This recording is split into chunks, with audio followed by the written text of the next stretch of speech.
오늘의 이야기는 톨스토이의 단편소설 사람은 무엇으로 사는가. 고도장이는 아내와 아이들과 함께 농부의 집에 새들어 살았습니다. 그는 고도 수선일로 겨우 하루를 벌어 먹고 살았지만 품삯은 적고 집세는 비싸 돈을 모을 수 없었습니다.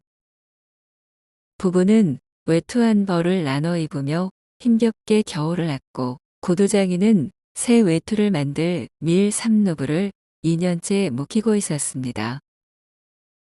가을이 되자 아내가 외투를 새로 만들자고 제안했고 고도장이네는 농부에게 받을 오로블 스모코페이카와 외투 만들 밀 3누브를 합쳐 가죽을 마련하기로 했습니다. 어느 날 아침 고도장이는 외투를 마련할 밀을 팔기 위해 장터로 나섰습니다.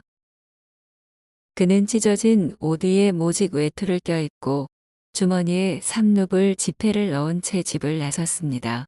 농부들에게 5루블을 받고 지금 내 3루블을 합해서 외투 만들 양가죽을 사야지. 마을에 도착한 구두장이는 첫 번째 농부의 집을 찾아갔지만 농부는 집에 없었고 아내만이 일주일 후 남편을 보내겠다고 약속했습니다. 결국 구두장이는 외상으로 양가죽을 팔고 다음 농부를 찾아갔습니다. 하지만 이 두 번째 농부는 말이 너무 많았고 고두장이는 원하는 가격에 가죽을 얻지 못하면 다른 곳으로 가야겠다고 생각했지만 다른 농부마저 이미 떠나 찾을 수 없었습니다.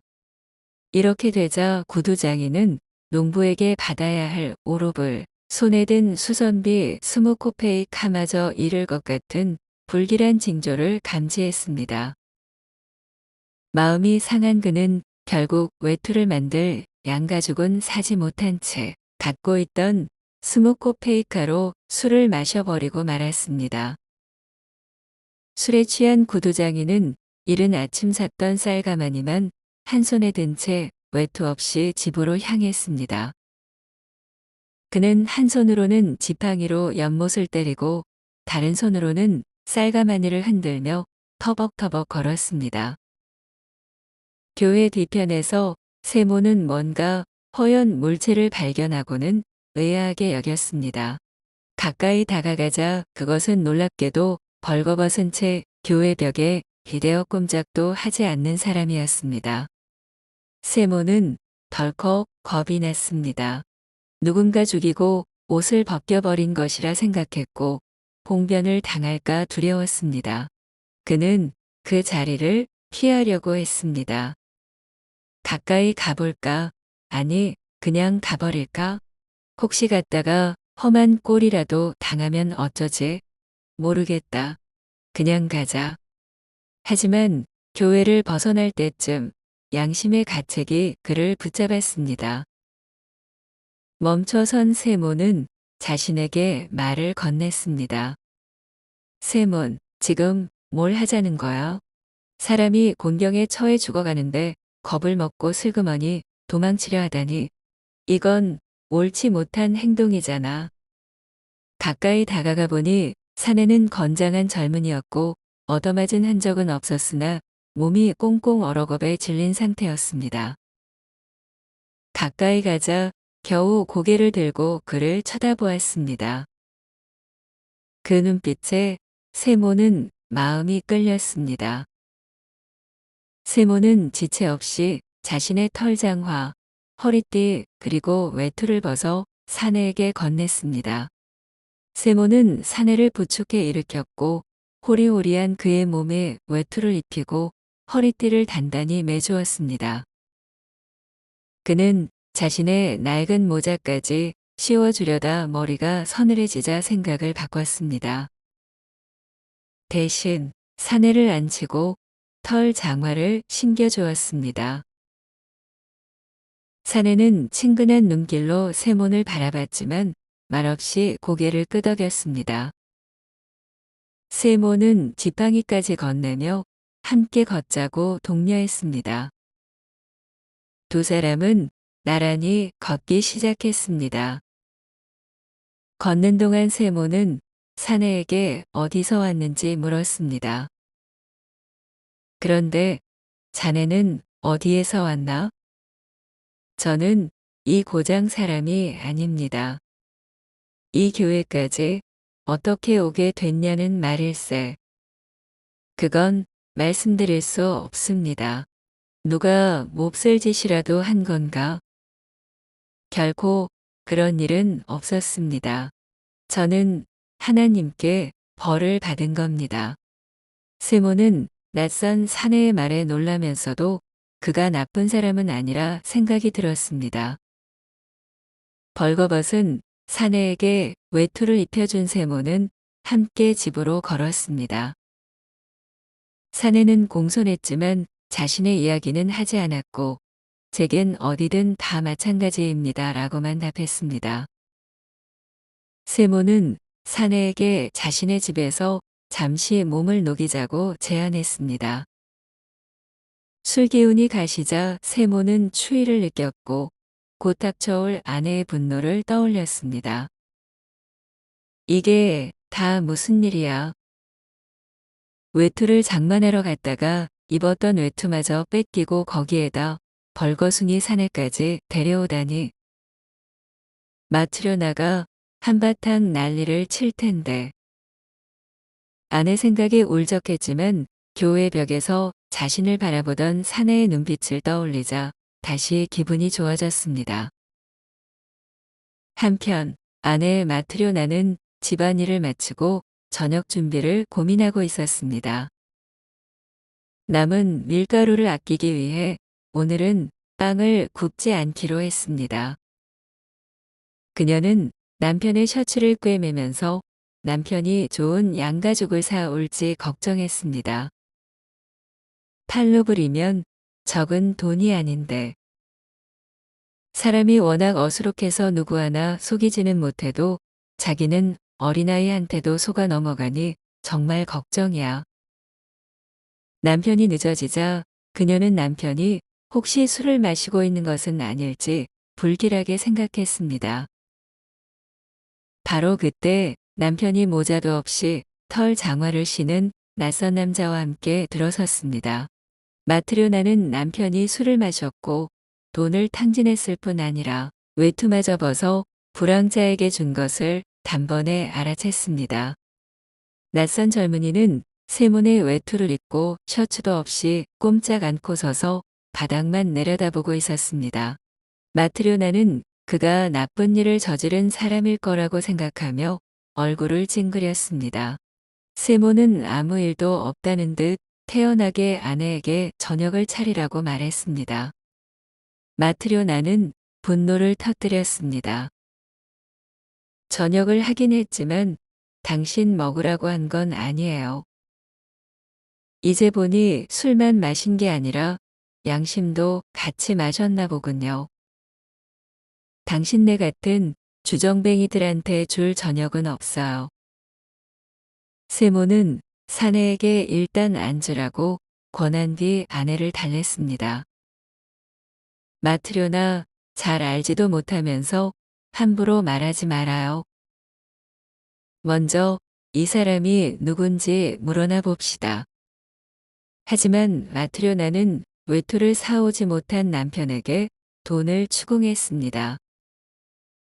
세모는 주머니에서 남은 돈을 꺼내놓으며 트리포노프에게는 돈을 못 받았다고 말했습니다. 맡으려나는 돈을 집어 안 보이는 곳에 두면서 다시 소리쳤습니다. 저녁은 없어요. 주정뱅이한테 더 들을 말 없어요.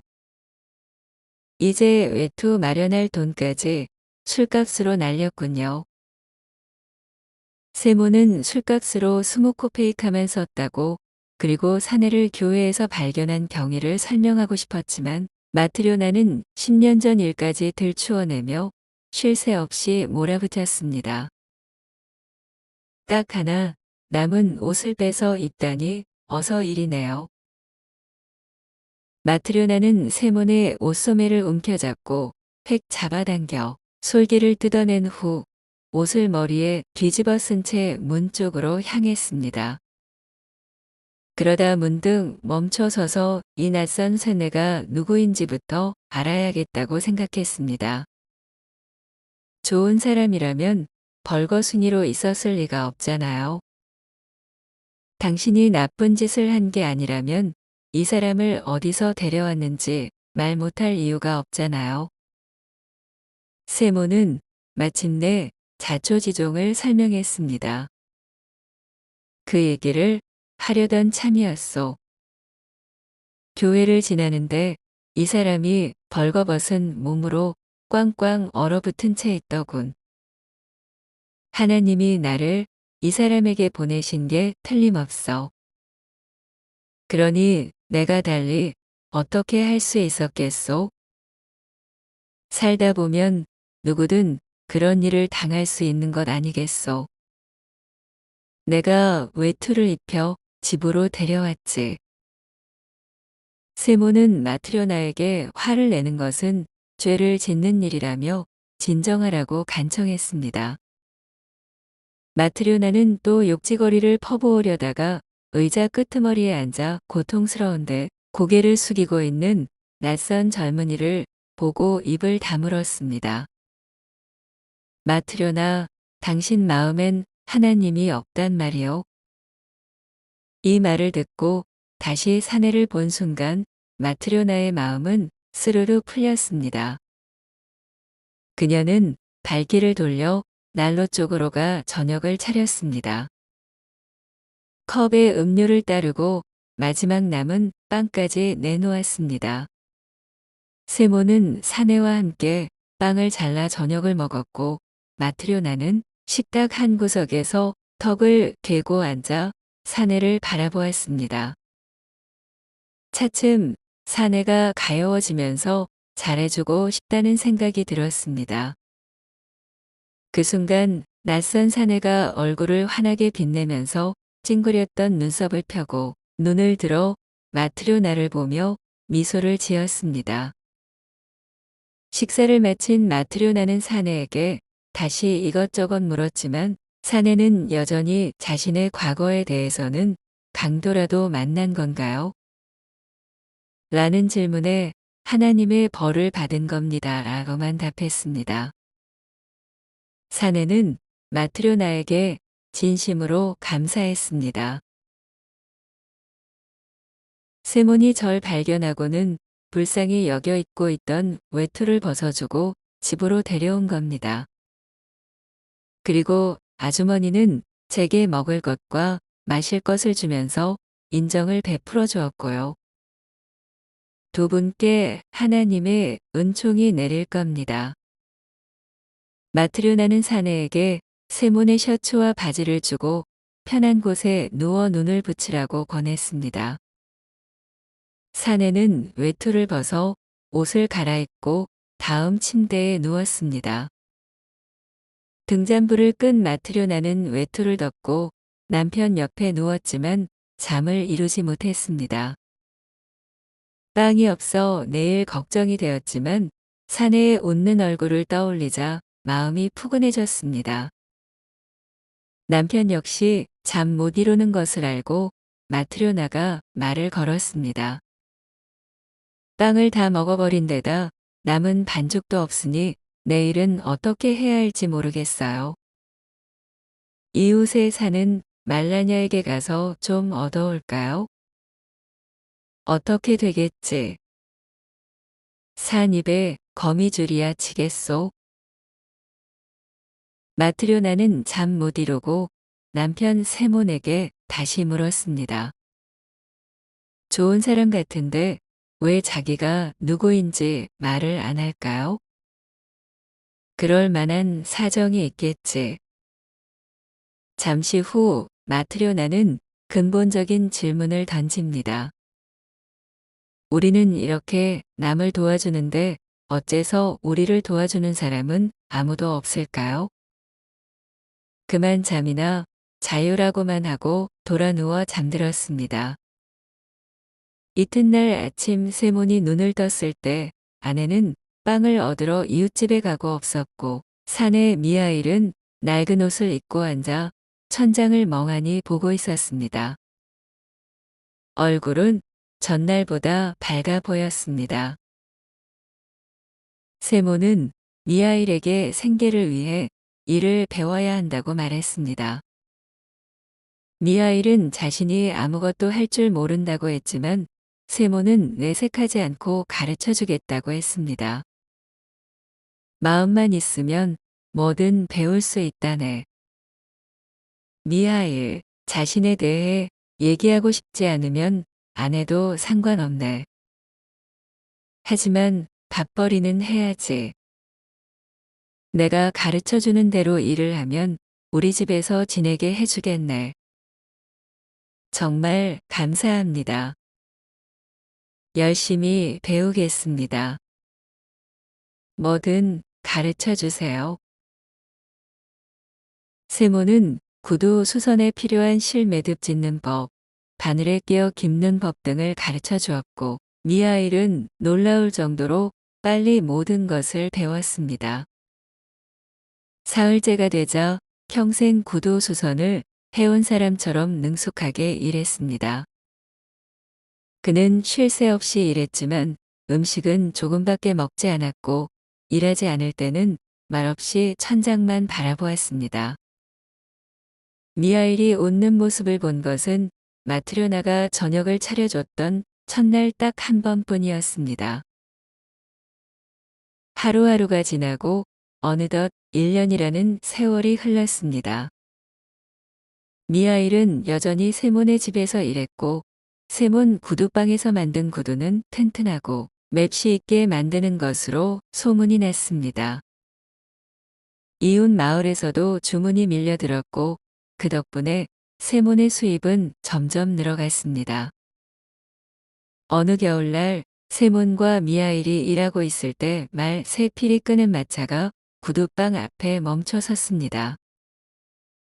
모피 외투를 걸친 거대한 신사가 마차에서 내려 세몬의 집으로 걸어왔습니다.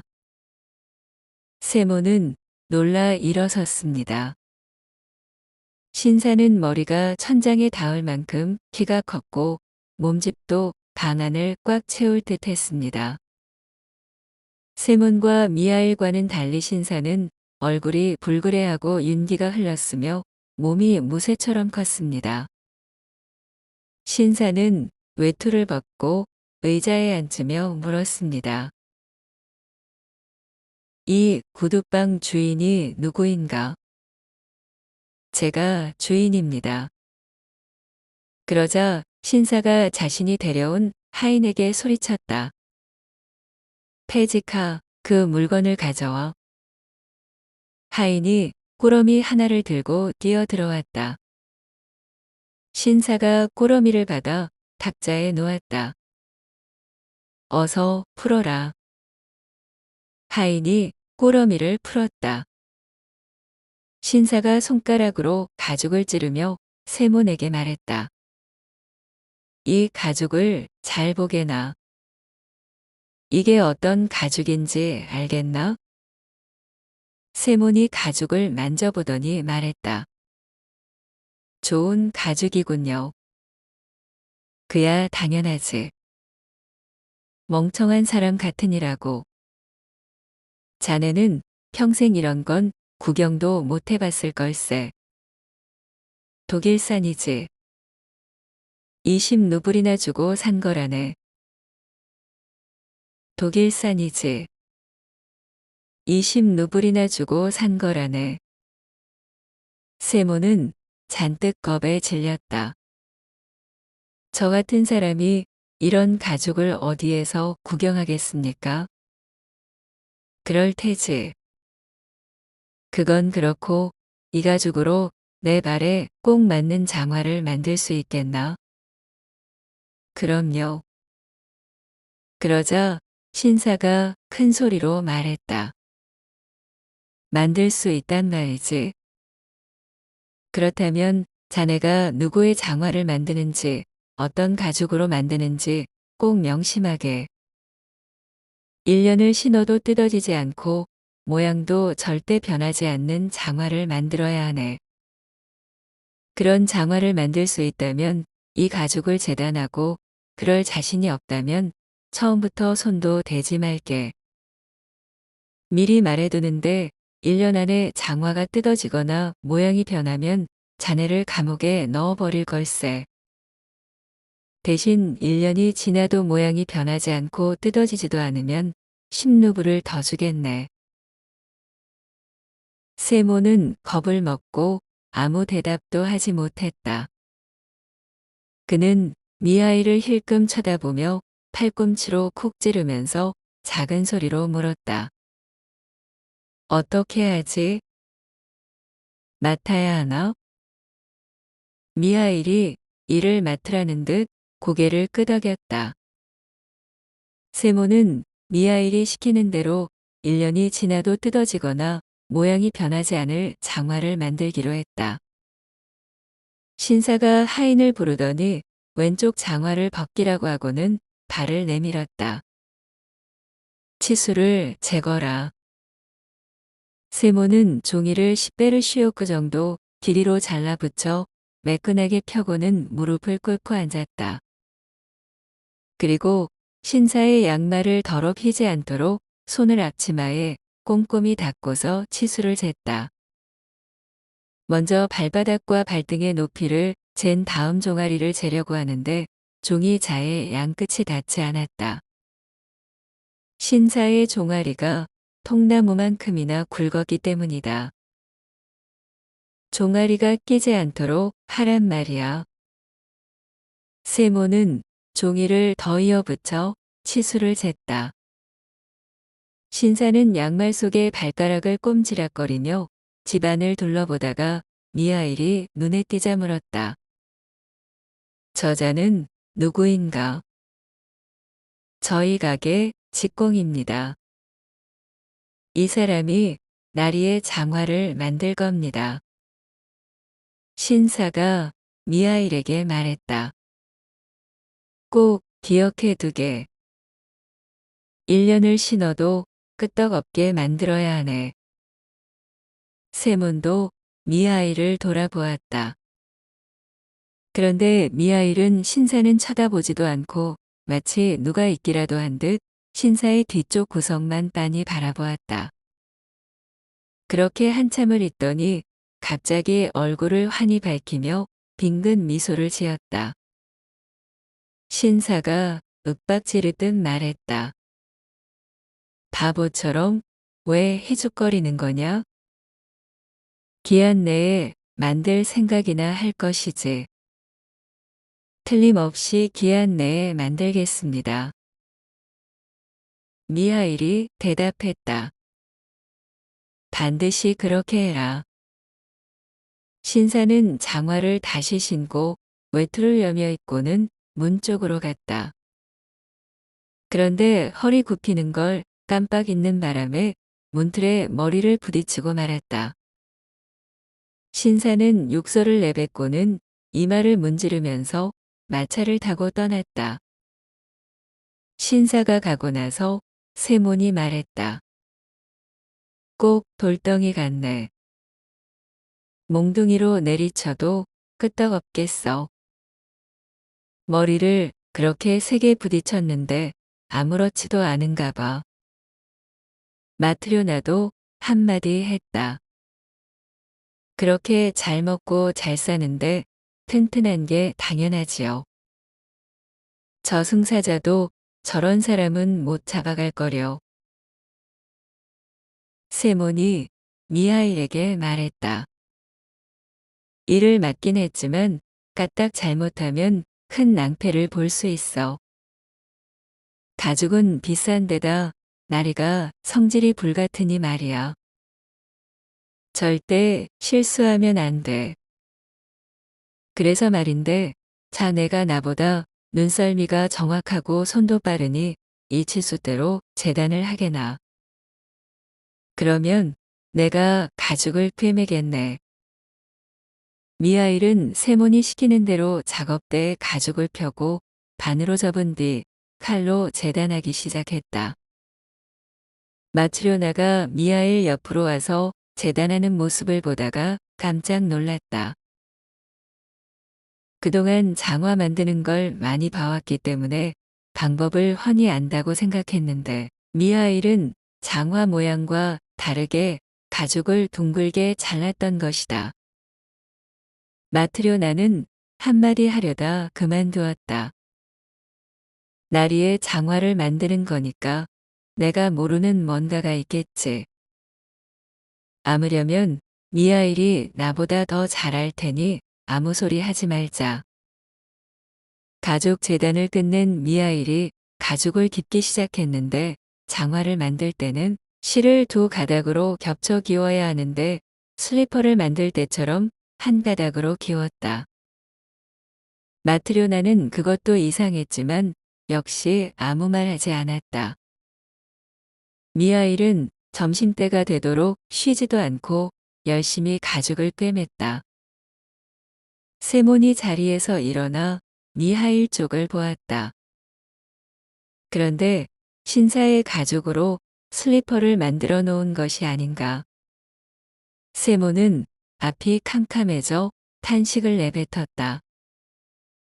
지난 1년 동안 단 한 번도 실수한 적 없던 미하일이 이런 끔찍한 실수를 하다니. 나리는 굽이 있는 장화를 주문했는데 납작한 슬리퍼를 만드느라 가죽을 다 버려놓았어. 나리에게는 뭐라고 변명을 해야 하지. 이런 가죽은 구할 수도 없는데. 세몬이 미하일에게 물었다. 자네, 도대체 무슨 짓을 한 건가? 자네 때문에 난 이제 죽은 목숨이야. 나리가 주문한 것은 장화인데 도대체 뭘 만들어 놓은 건가? 세몬이 뭐라고 더 다그치려는데 문고리가 덜컹거리는 소리가 들렸다. 누군가 문을 두드렸다. 세몬과 미하일이 창문으로 내다보니 어떤 사람이 타고 온 말을 붙들어 메고 있었다. 문을 열자 좀 전에 신사를 따라왔던 하인이 들어왔다. 안녕하세요. 무슨 일로 온 건가요? 아까 주문한 장화 때문에 마님 심부름을 왔습니다. 장화 때문에요? 네, 그래요. 이제 장화가 필요 없게 됐습니다. 나리가 돌아가셨거든요. 이곳에서 나와 집으로 가는 도중에 마차 안에서 돌아가셨습니다. 집에 도착해 나리를 내려드리려고 마차 문을 열었더니 짐작처럼 의자에서 굴러떨어지셨어요. 이미 숨을 거두셨죠. 온몸이 뻣뻣하게 굳어서 간신히 마차에서 끌어내렸어요. 그래서 마님이 제게 장화를 주문하면서 가죽을 맡긴 그 구두방에 가서 이제 장화는 필요 없게 됐으니 죽은 사람에게 신기의 슬리퍼를 빨리 만들어 달라고 해라. 슬리퍼를 다 만들 때까지 기다렸다가 가지고 와야 한다고 분부를 내리셨습니다. 그래서 제가 이렇게 온 겁니다. 그러자 미하일이 남은 가죽을 집어들어 돌돌 말았다. 그리고 만들어 놓은 슬리퍼를 집어 탁탁 털고 나서 앞치마로 닦더니 가죽 뭉치와 함께 하인에게 건넸다. 하인이 그걸 받아들고 말했다. 그럼 안녕히 계세요. 세월이 흘렀고 미하일이 세몬 집에 온 지도 어느덧 6년이 되었다. 미하일은 여전히 변함이 없었다. 어딜 가는 법도 없고 쓸데없는 말은 한마디도 하지 않았다. 그 세월 동안 옷은 거라곤 마트료나가 저녁을 차려줬을 때와 신사가 찾아왔을 때 딱 2번뿐이었다. 세모는 미하일이 더할 나위 없이 마음에 들었다. 이제는 어디에서 왔는지 묻지도 않았고 그저 미하일이 떠나버릴까봐 그것만 걱정했다. 온 가족이 집에 모여있던 어느 날이었다. 마트료나는 난로에 냄비를 올려놓았다. 아이들은 의자 사이를 뛰어다니며 창밖을 내다보았다. 세모는 창가에서 구두를 꿰매고 있었고 미하일은 다른 쪽 창가에서 구두 뒤축을 붙이고 있었다. 그때 아이 하나가 의자를 넘어 미하일에게 뛰어오더니 그의 어깨에 매달려서 창밖을 가리켰다. 아저씨, 저기 좀 봐요. 어떤 아주머니가 여자아이들을 데리고 우리 집 쪽으로 와요. 그런데 여자아이 하나는 절름발이에요. 아이 말을 듣고 미하일이 하던 일을 멈추고 창문으로 고개를 돌려 거리를 내다보았다. 세모는 깜짝 놀랐다. 이제까지 한 번도 밖을 내다본 적 없던 미하일이 지금은 창문에 얼굴을 대고 뭔가를 뚫어져라 보고 있었기 때문이다. 세문도 밖을 내다보았다. 말쑥하게 차려입은 부인이 모피 외투를 입고 털목도리를 두른 여자아이 둘의 손을 잡고 집 쪽으로 오고 있었다. 한 부인이 구분이 안 될 정도로 닮은 쌍둥이 여자아이 둘을 데리고 세문의 구두방을 찾아왔습니다. 아이들 중 한 명은 왼쪽 다리를 절었습니다. 이 아이들이 봄에 신을 가죽 구두를 맞추고 싶어요. 세모는 어린아이 구두는 만들어 본 적 없다고 했지만 솜씨 좋은 미하일 덕분에 문제없다며 주문을 받았습니다. 세몬이 돌아보자 미하일은 일손을 놓은 채 아이들에게서 눈을 떼지 못하고 있었습니다. 세몬은 미하일의 모습이 이상하다고 생각했지만 아이들의 예쁜 모습에 감탄했습니다. 부인은 절름발이 아이의 발에 맞춰 한 짝을 만들고 성한 발 치수로 세 짝을 만들어 총 4짝을 주문했습니다. 세모는 절름발이 아이를 보고 사연을 물었습니다. 이 아이는 어쩌다 이렇게 됐나요? 태어날 때부터 이랬나요? 아니에요. 제 엄마에게 다리를 짓눌렸어요. 마트료나가 아이들 엄마가 따로 있는지 궁금해 끼어들자 부인은 자신이 친모나 친척이 아니며 피 한 방울 안 섞인 남이지만 아이들을 딸로 삼아 키우고 있다고 밝혔습니다. 친자식이 아닌데도 아이들을 정말 예뻐하시나요? 어떻게 예뻐하지 않을 수 있겠어요? 두 아이 모두 내 젖을 먹여 키웠는거려. 부인은 자신의 이야기를 들려주었습니다. 6년 전 쌍둥이의 아버지는 아이들이 태어나기 사흘 전 나무에 깔려 숨졌고 어머니는 아이들이 태어나던 날 홀로 출산 후 눈을 감았습니다. 당시 어머니는 숨을 거두면서 아이 위로 쓰러지는 바람에 아이의 한쪽 다리가 눌려 못 쓰게 되었습니다. 마을 사람들은 남은 아이들을 돌봐줄 사람을 찾았고 당시 젖먹이 아들이 있던 마리아 부인이 임시로 맡기로 했습니다. 처음에는 다리 불편한 아이는 오래 못 살 거라 여겨 젖을 주지 않았지만 죄 없는 아이가 가여워 두 아이 모두에게 젖을 물리기 시작했습니다. 내 아이와 쌍둥이 아이들 모두 새 아이에게 젖을 먹인 거예요. 하나님이 젖을 충분히 주셔서 어떤 때는 넘쳐오르기도 했어요. 그러나 아이러니하게도 마리아 부인의 친아들은 2살 되던 해 세상을 떠났고 이 쌍둥이만 잘 자랐습니다. 그러니 이 아이들마저 없다면 사는 게 얼마나 적적하겠어요. 이 아이들은 내 삶의 낙이랍니다. 마리아 부인은 눈물을 닦으며 아이를 끌어안았습니다. 마트료나는 그 모습을 보고 감탄했습니다. 부모 없이는 살 수 있어도 하나님 없이는 살 수 없다고 하더니 정말 그 말이 맞나 보군요. 부인이 아이들을 데리고 떠나자 세몬과 마트료나는 미소 짓고 있는 미하일을 보았습니다. 미하일은 자리에서 일어나 일감을 내려놓고 앞치마를 벗은 뒤 세몬 부부에게 허리를 굽혀 인사했습니다. 저를 용서해 주세요. 이제 하나님께서 저를 용서해 주셨으니 부디 두 분께서도 용서해 주십시오. 이때 미하일의 몸에서 강렬한 빛이 퍼져 나왔습니다.